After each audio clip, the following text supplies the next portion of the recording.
آپ کے ساتھ موسم سے متعلق یہ لیٹسٹ اپڈیٹ سے شیئر کر رہے ہیں۔ ملک کے بیشتر میدانی علاقے آج بھی شدید گرمی کی لپیٹ میں ہیں۔ محکمہ موسمیات نے کئی شہروں میں گرج چمک کے ساتھ بارش کی پیش گوئی کر دی۔ اگر آپ پہلی بار ہمارے چینل پر آئے ہیں تو چینل کو سبسکرائب کر کے بیل آئیکن پریس کریں۔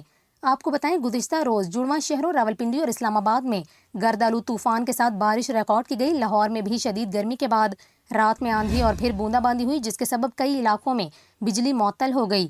محکمہ موسمیات کے مطابق گوجر خان اور نارووال میں آسمانی بجلی گرنے سے 5 افراد جاں بحق اور 15 افراد زخمی ہو گئے۔ محکمہ موسمیات کا بتانا ہے کہ آج بھی ملک کے بیشتر میدانی علاقے شدید گرمی کی لہر کے زیر اثر رہیں گے، جبکہ بالائی خیبر پختونخوا، گلگت بلتستان اور کشمیر میں مطلع جزوی طور پر ابرآلود رہنے کے علاوہ تیز ہوا اور گرج چمک کے ساتھ بارش کا امکان ہے۔ محکمہ موسمیات کے مطابق گزشتہ روز موہنجو داڑو میں پارہ 51 ڈگری سینٹی گریڈ ریکارڈ کیا گیا۔ اس کے علاوہ خیرپور، جیکب آباد میں 50 ڈگری، لاڑکانہ، سکھر اور دادو میں 49 ڈگری سینٹی گریڈ رہا۔